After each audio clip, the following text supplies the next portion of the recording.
going to share a little of my work with you today, a little both of my personal and professional work. Kind of span the two things that I try to balance in my life, which is the work that makes me money and the work that I have to pay for myself. And sometimes people pay me for that work as well. But yeah, I do shoot a lot of commercial and editorial work, and also shoot a lot of fine art stuff that shows in galleries and museums around the world. So I'll just start off with a little introduction to my professional work. I get to shoot a lot of interesting people. I love to create images that are kind of atmospheric and that also often tell a story. I work with dancers and doctors and butchers and kind of whoever else will hire me to shoot stuff for their ads and their magazine articles. I also really enjoy telling stories or creating an environment in images as well through lighting and focus as well. So this, in fact, was shot here in Seattle at the Lebowski Fest a couple years ago for a book project. And I always enjoy trying to have a little bit of fun with my work. Like I said, too, I enjoy creating a lot of atmosphere in my work, both through focus and lighting. And I'll talk a little about that today because it's a question I get asked a lot, is how I go about that. So, like in this image, for instance, well, let me back up. When I was in high school and then in college, I did a lot of course, darkroom work. And when I did my thesis project in art school, I worked with a 4x5 camera. So, not a lot of them around anymore because we don't use film that much. But with the 4x5 camera, you have your film that you slip in the back, and you have your lens on the front and the bellows in between, and you can shift these things around quite a bit and fiddle around with focus. And so as I was working on this thesis project, the point of which was to create images of adolescent age kids. Adolescence is, of course, a kind of a strange age. So I wanted to create images that were just slightly strange to illustrate that as well. And what I discovered through my own experimentation and looking at work of people like Heath Carter was that I could tilt my lens board or my film plane in the back of this 4x5 camera and create a little bit of distortion and also really play with focus in interesting ways. So if you see in this image here, the guy's eyes are in focus, but the focus kind of goes almost straight back or back down his ears rather than being front to back. Similar here in this image where the girl's face is in focus and then it shifts back into the water. So with a regular camera, the whole front of her would have been in focus and the stuff behind her would have been out of focus. What I loved to do was fiddle with that a bit by tilting that front lens or the film plane in the back, and then my focus would also be at an angle. So I could create some really beautiful blur with that. Got into the digital age, of course, where we have digital SLRs, cameras where you take your lens and you screw it on the front, and your film plane and your lens or focal plane are always parallel to each other. And I couldn't get that fun blur that I really enjoyed using with the 4x5 anymore. Until my friend Craig Strong developed the Lensbaby and made this really cool product where I could shift the lens around and also move my film or focus plane around and create this blur again that I really missed. So I'll show you some more images as I go along that work with this. This again is back to 4x5.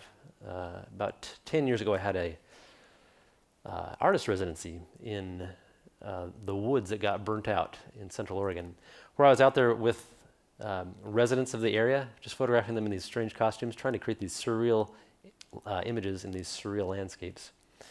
And you'll notice again too here, rather than the whole girl being in focus, I have the face in focus, and then the tree down below gets in focus, and a lot of other blur. Again, kind of heightens that surreal feel of the images. So I like to play with that a lot in my work. And the primary set of images I want to show you today is called Astra Velum. Now, Astra Velum is Latin. It means veil of stars. And the project started for me when I was in San Francisco about 10 or 12 years ago. I was photographing an assignment down there. And I took my assistant and some of his friends out for dinner. And one of the girls that was with us was just covered in freckles. I thought she was so intriguing and beautiful that I asked her, we were just sitting at the table eating, and I said, "Can I take a portrait of you?" She kind of hesitated a minute, and then she said, "Well, okay, sure."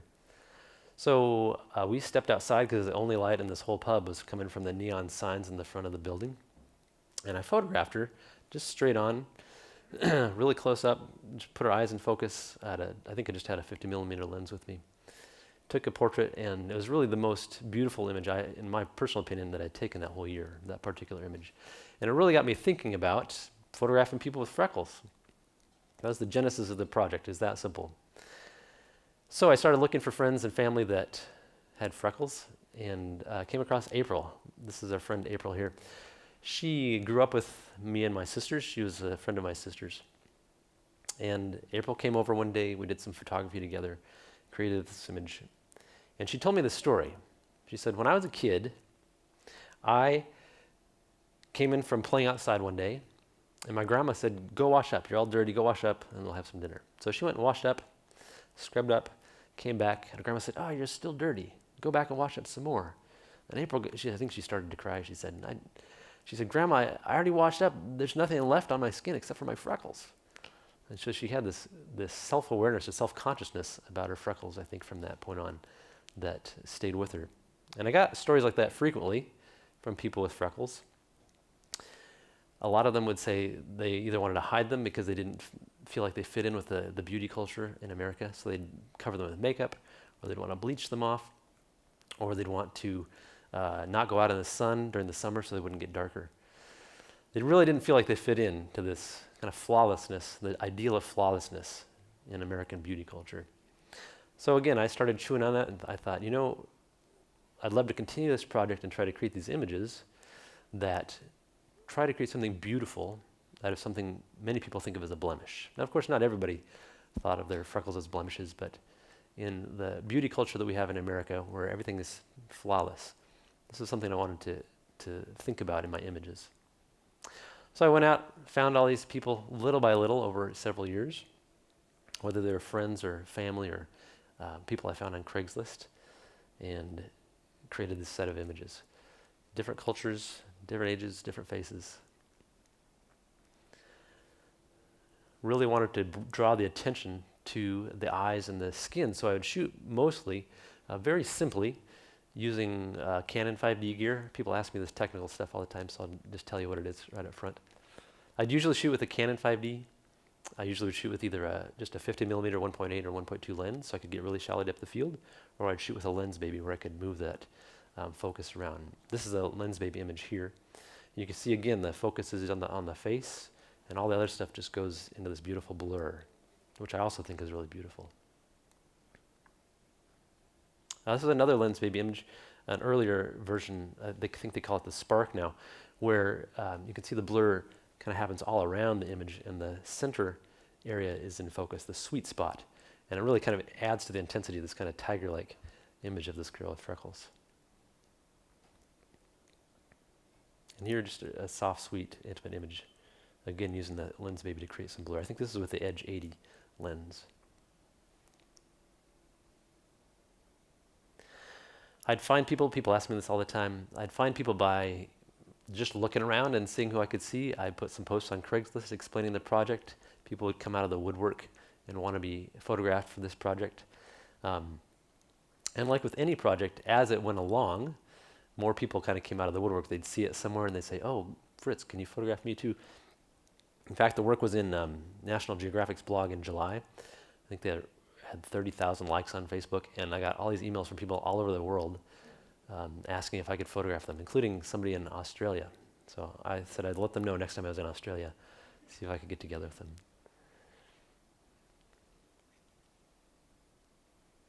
Also, as I went along with the project, I was looking for a way that I could output the images that made sense for the images themselves.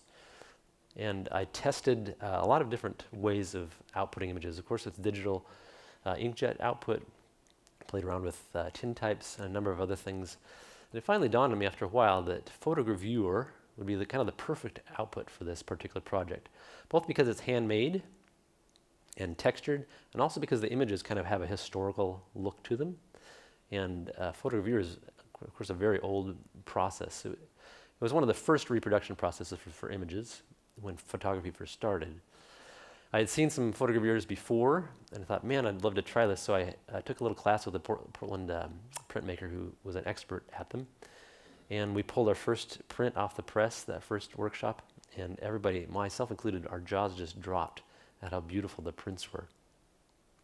So in Photogravure, it's a printmaking process. By printmaking, I mean you have a plate that you work with.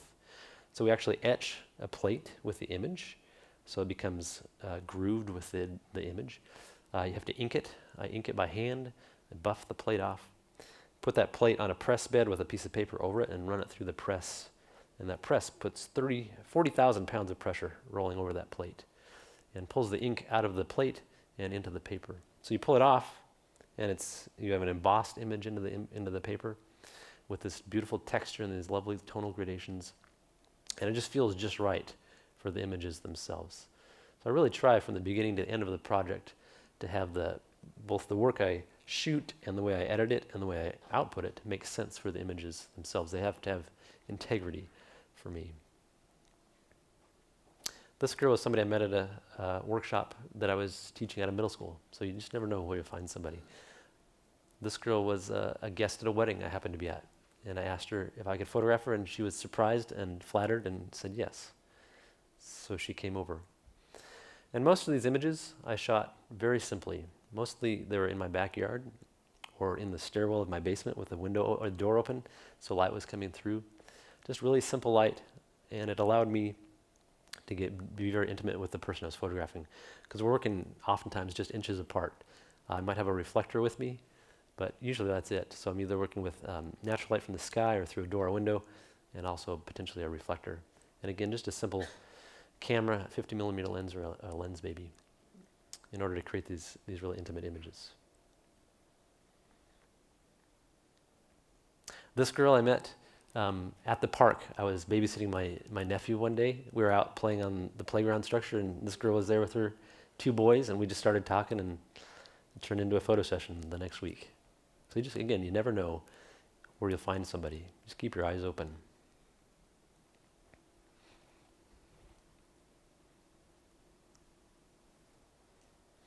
Some people have also asked me if I added freckles to people's faces later in post-processing, and I just want to make it clear that I did not. So all these things that you see are actually there. I did enhance them in that I'm mimicking an orthochromatic film in the sense that orthochromatic film is blue sensitive. So anything that's red or orange in the image will become dark. This is the kind of emulsion that was used for tintypes. So anything that's red or orange, which is the opposite of blue, would become darker, more pronounced, and anything that's blue would kind of fade away. So I'm replicating this in post-processing to look like an orthochromatic film.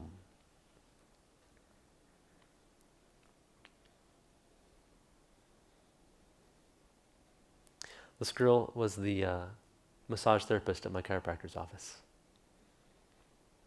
Great model.